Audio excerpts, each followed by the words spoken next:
My name is Filmmaker Dream Studios, and this is like a voice commentary for my last FNP at Northern School of Art. And this is like a talk through of my film of my thought process while I was editing this. And this is me rising back from the dead, coming out right now with my hood. This is kind of like a projection of how I think other people see me. So it's almost like robotic and smiley, and I think I'm trying to do the Wicked Witch of the West there, slightly, which is not very nice. And this is me getting out that robotic state and taking down my hood and doing my famous kind of cat smiley impression. Yeah, the teeth are coming out. And this was complete coincidence, but like they just put down the whatever that is called, and it's almost like I'm creating magic there. So I'm doing my hand impression there, and I'm trying to do the west face or something like that. It's horrible. And this is me doing something slightly sort of I think trying to do something slightly clever is I'm basically not letting you now into a glimpse of my world view. So I'm using the black magic footage there to sort of transition like what I'm supposed to be doing, and then it's almost like you're seeing what I'm seeing now, and how I see the world is kind of just like in that footage there, just being um, people are staring at me and people expect me to be in college, expecting me to be a certain way, and so it's almost like I'm being filmed, you know.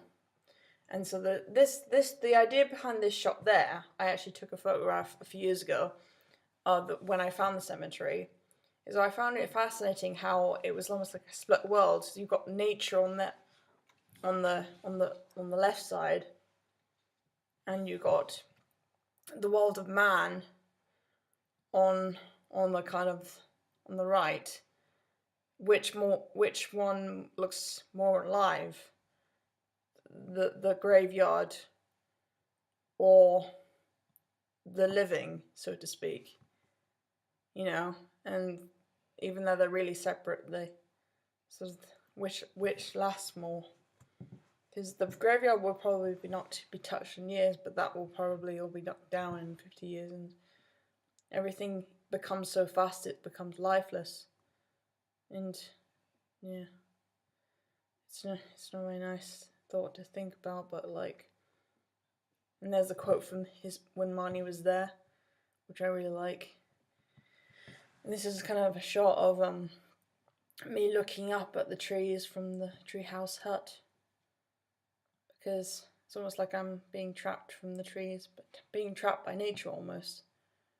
And this is something I thought of like doing because this was me 9 years ago with my cousin Liam, or my step cousin Liam, when I was really close with him. And I thought, because like this is present day, and this is kind of frozen in time, so it's almost like windows of memories kind of open up whenever you go into a place, or just like there's me kind of realizing that I'm being filmed there. And so it's almost like I've got the camera in the same position as Liam was there. So it's almost like it's like a sort of a window in time that which will stay a window in time forever. That's why sometimes I kind of like about old videos and find sign about them, because they're almost like really frozen in time, and you don't age in those videos. They're just like it's just there for the moment, and they're gone, and it's never the same again. It's sad. Oh yeah, this was the film that me and Liam and Rory, my cousins, like did.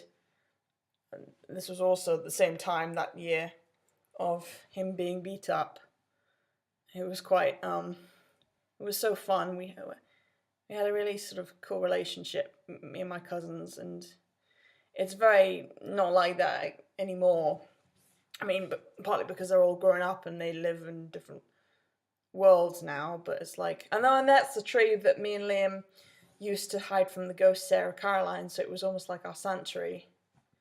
We called it Earth to Earth. It's almost like we were protected from the ghost when we were up in that tree. And there's me and Liam. Well, me filming Liam, kind of reverse. And that's like, the shot there is kind of me trying to escape from that memory, trying to distract you from what you've just seen, which is kind of just an old memory. And it's almost like the hand there is almost like me touching something that I'm not able to touch because it's like a shadow. And this hand is almost inspired by Nosferatu as well, of the shadow on the wall and touching something that I can't touch, you know. And the flicker right is almost like ghostly, and where's Wally, where's me, you know. He couldn't run this time. The shadow is growing larger, and the weather changing, and me writing down a book.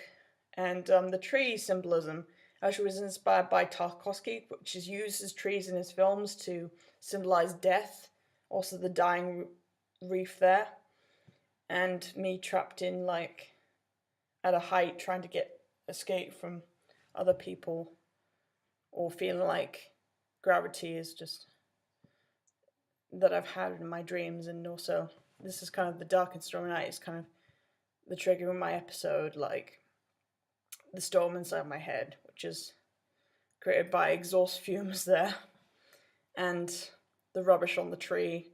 God, I hate that. It's just awful. The whole world is like polluted with plastic, and that's supposed to do. That sort of like shot there is like thunder, and that's thunder again.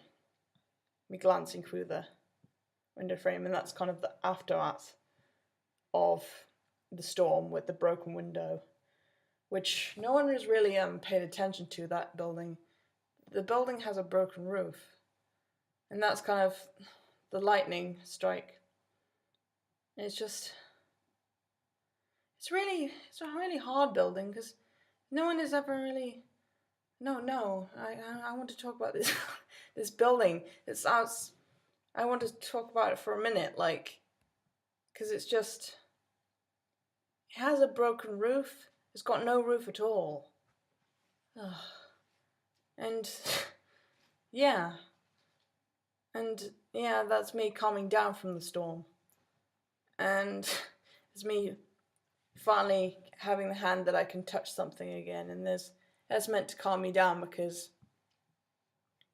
and there's grass in the cemetery, and there's me finally getting my sense of humour back, I suppose, with the apple.